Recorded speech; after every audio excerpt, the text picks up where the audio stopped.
Parte 2. Talvez você deva conversar com alguém 18. A sinceridade é um remédio mais forte do que a simpatia que pode consolar, mas geralmente dissimula. Gretel Ehrlich, sextas-feiras às 4 da tarde. Estamos na sala da minha colega Maxine, poltronas com saias, madeira envelhecida, tecidos vintage e suaves tons creme. Hoje é a minha vez de apresentar um caso no grupo de aconselhamento, e quero falar sobre uma paciente que parece que não estou ajudando. É por causa dela? Por minha causa? Estou aqui para descobrir isso. Becca tem 30 anos e me procurou há um ano por causa de uma dificuldade em sua vida social. Ela se saía bem no trabalho, mas se sentia magoada por ser excluída pelos colegas, que nunca a convidavam para ir almoçar com eles ou tomar um drink. Enquanto isso, ela tinha namorado uma série de homens que no início pareciam empolgados, mas rompiam depois de 2 meses. O problema era ela? Eram eles? Tinha vindo à terapia para descobrir isso. Essa não é a primeira vez que menciono Rebecca em uma sexta-feira às 4 da tarde, quando o nosso grupo semanal se encontra. Embora não seja uma exigência, os grupos de aconselhamento são uma constante na vida de muitos terapeutas. Trabalhando a sós, não temos o benefício da contribuição de outros, quer seja através de um elogio por um trabalho bem feito, ou feedbacks de como fazer melhor. Aqui analisamos não apenas nossos pacientes, mas nós mesmos em relação a eles. Em nosso grupo, Andrea pode me dizer: aquele paciente lembra seu irmão. É por isso que você está reagindo assim. Posso ajudar Ian a lidar com seus sentimentos em relação à paciente que começa suas sessões narrando seu horóscopo. Não suporto essa bobagem de merda, ele diz. O grupo de aconselhamento é um sistema imperfeito, mas valioso de checagens e comparações para assegurar que estamos mantendo a objetividade, concentrando-nos em temas importantes, e não deixando de perceber coisas óbvias no tratamento.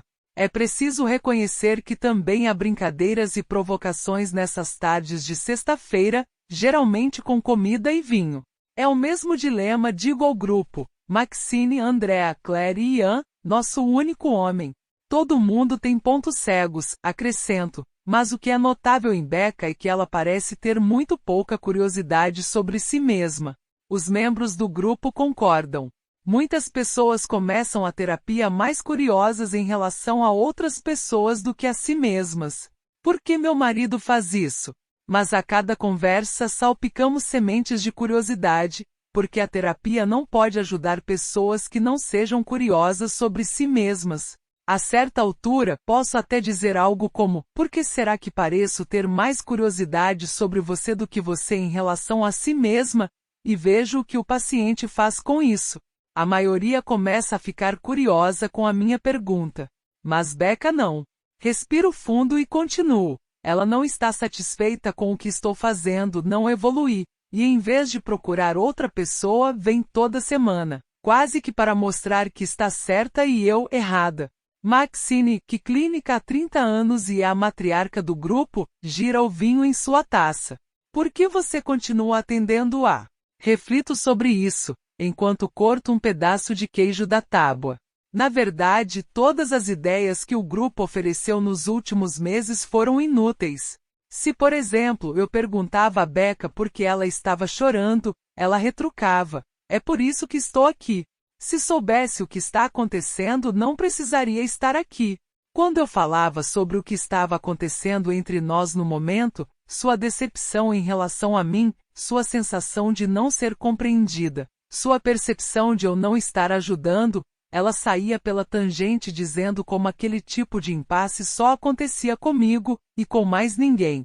Quando eu tentava manter a conversa focada em nós, sentia-se acusada de alguma coisa ou criticada. Ela ficava brava. Quando eu tentava falar sobre isso, ela se fechava. Quando eu especulava se o seu recolhimento seria uma maneira de se esquivar do que eu tinha a dizer por medo de se machucar, ela repetia que eu estava equivocada. Se eu perguntava por que ela continuava me procurando mesmo se sentindo tão incompreendida, ela dizia que eu a estava abandonando e queria que ela fosse embora, exatamente como seus namorados e seus colegas de trabalho.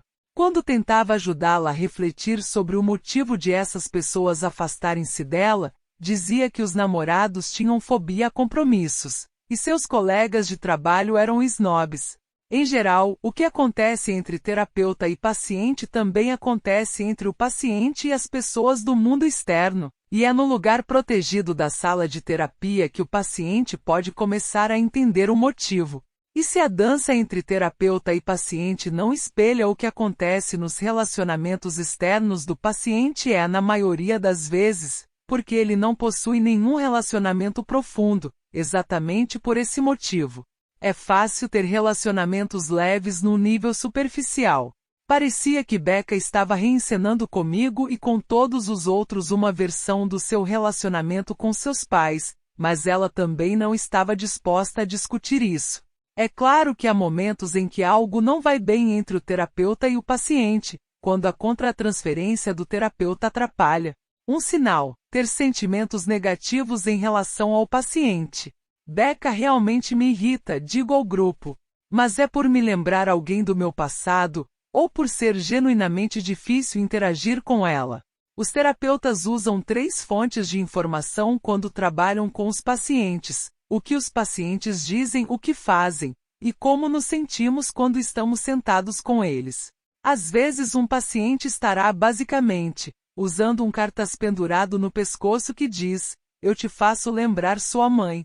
Mas como um supervisor insistiu conosco durante o treinamento, o que vocês sentem como receptores em um encontro com um paciente é real, usem isso. Nossa experiência com essa pessoa é importante porque provavelmente estamos sentindo algo muito parecido com o que todos os participantes da vida desse paciente sentem. Saber isso me ajudou a sentir empatia por Becca, a ver como suas dificuldades são intensas. O falecido repórter Alex Chison acreditava que toda pessoa possui uma história épica que se situa em algum ponto do emaranhado do fardo e do desejo do sujeito. Mas eu não conseguia chegar lá com Becca. Sentia-me cada vez mais cansada em nossas sessões, não pelo esforço mental, mas por tédio. Tinha o cuidado de comer chocolate e fazer polichinelo antes de ela chegar, para me manter acordada. Acabei mudando sua sessão do final de tarde para o primeiro atendimento da manhã. No entanto, assim que ela se sentava, instalava-se o tédio e sentia-me impotente para ajudá-la. Ela precisa fazer com que você se sinta incompetente para se sentir mais poderosa, Claire, uma analista requisitada, diz hoje. Se você fracassar, ela não precisa se sentir tão fracassada. Talvez Claire esteja certa. Os pacientes mais difíceis não são aqueles como John, pessoas que estão mudando, mas não parecem perceber. Os pacientes mais difíceis são aqueles como Becca, que continuam vindo, mas não mudam. Recentemente, Becca tinha começado um novo namoro com um sujeito chamado Wade, e na semana passada ela me contou uma discussão que tiveram. Wade tinha reparado que Becca parecia reclamar um bocado sobre os amigos dela. Se você se sente tão mal com eles, por que continua amiga deles? Becca não conseguiu acreditar na reação de Wade. Ele não entendia que ela só estava desabafando, que ela queria conversar com ele a respeito, e não ser silenciada. As semelhanças aqui pareciam óbvias. Perguntei a Becca se ela só estava tentando desabafar comigo e se, como com as amigas, via alguma importância no nosso relacionamento, ainda que algumas vezes se sentisse frustrada. Não, Becca respondeu, e mais uma vez eu tinha entendido errado. Ela estava ali para falar sobre Wade. Ela não percebia que o tinha silenciado, do mesmo jeito que tinha me silenciado, o que fez com que tivesse a sensação de ela mesma ter sido silenciada. Não estava disposta a olhar para o que fazia, tornando difícil para as pessoas lhe darem o que queria. Embora tivesse me procurado querendo mudar aspectos da sua vida, não parecia aberta para realmente mudar. Estava empacada em uma discussão histórica, anterior à terapia. E exatamente como Becca tinha suas limitações, eu também tinha as minhas. Todo terapeuta que conheço depara-se com as suas. Maxine torna a perguntar por que continuo atendendo Becca. Ela observa que já tentei tudo o que sei graças à minha formação e à minha experiência.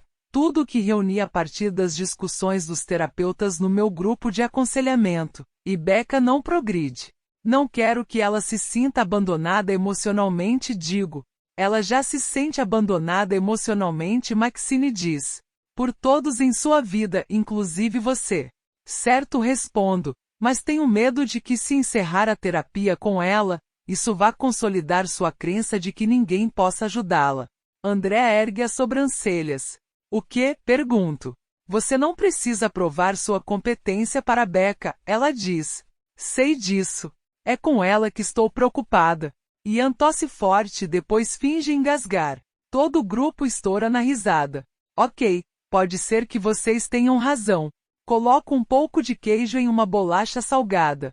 É como uma outra paciente minha que está se relacionando com um sujeito que não a trata muito bem, e ela não desiste porque, de alguma maneira, quer provar a ele que merece ser mais bem tratada.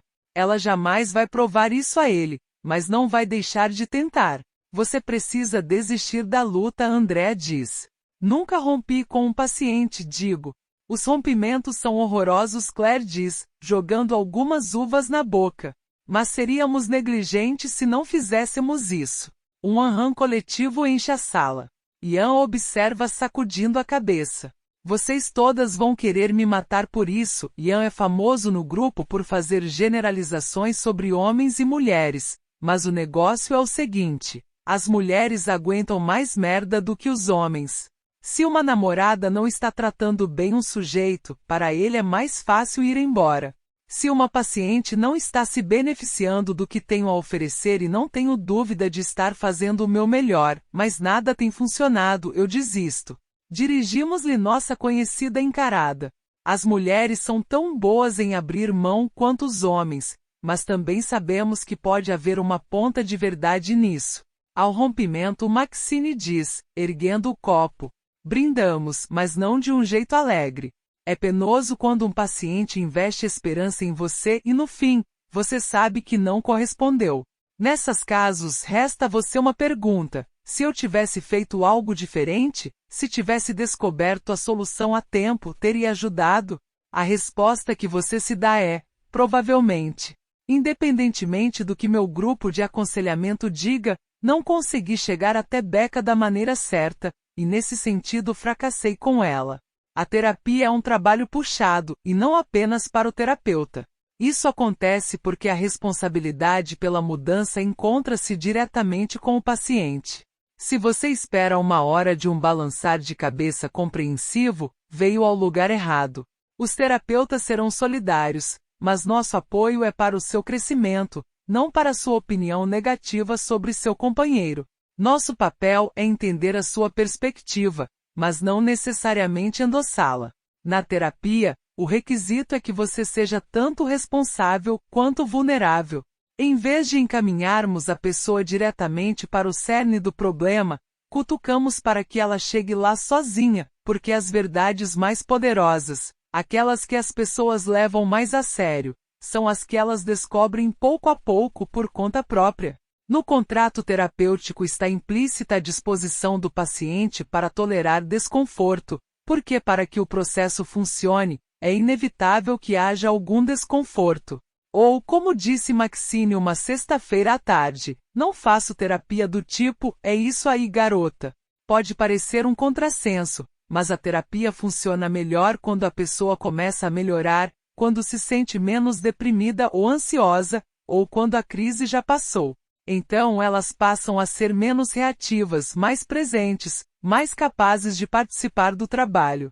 Infelizmente, às vezes as pessoas vão embora assim que seus sintomas são suspensos, sem perceber, ou talvez percebendo bem demais que o trabalho está apenas começando, e que ficar exigirá que trabalhem ainda com mais afinco. Uma vez, no final de uma sessão com Wendell, eu lhe disse que às vezes, nos dias em que eu ia embora mais nervosa do que tinha chegado, arremessada no mundo, tendo muito mais a dizer, retendo tantos sentimentos dolorosos, eu odiava a terapia. A maioria das coisas que valem a pena ser feitas são difíceis, ele retrucou.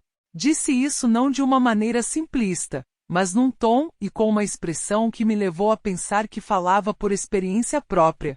Acrescentou que, embora todos queiram sair de cada sessão sentindo-se melhor, eu, mais do que ninguém, deveria saber que nem sempre é assim que a terapia funciona. Se quisesse me sentir melhor a curto prazo, ele disse, poderia comer uma fatia de bolo ou ter um orgasmo. Mas seu trabalho não era de gratificação a curto prazo. Nem o meu, acrescentou. Só que o meu era, sim, enquanto paciente. O que torna a terapia um desafio é que ela exige que as pessoas se enxerguem de maneiras que normalmente escolhem não se enxergar. Um terapeuta vai segurar o espelho da maneira mais compassiva possível, mas cabe ao paciente dar uma boa olhada naquele reflexo, encará-lo e dizer: "Ah, não é interessante?" E agora, o que acontece? Em vez de dar as costas, decido seguir a orientação do meu grupo de aconselhamento e encerrar minhas sessões com Becca. Depois disso, sinto-me igualmente decepcionada e liberta. Quando comento isso com Wendell em minha sessão seguinte, ele diz que sabe exatamente qual era a sensação de estar com ela. Você tem pacientes assim? Pergunto. Tenho, ele diz, e sorri largamente, sustentando o meu olhar. Levo 1 minuto, mas então entendo. Ele está se referindo a mim. Credo! Será que ele também faz polichinelo ou engole cafeína antes das nossas sessões?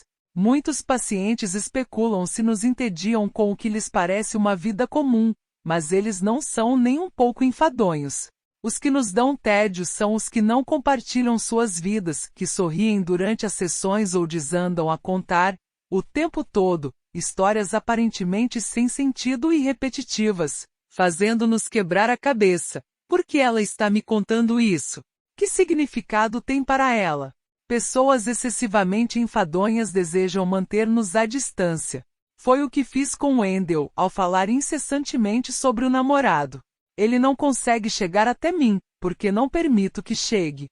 E agora ele está expondo isto. Estou fazendo com ele o que eu e o namorado fizemos um com o outro, e no fim das contas, não sou tão diferente de Becca. Estou lhe dizendo isso como um convite, Wendell diz, e penso em quantos convites feitos por mim Becca recusou. Não quero fazer isso com Wendell. Se não conseguir ajudar Becca, talvez ela consiga me ajudar.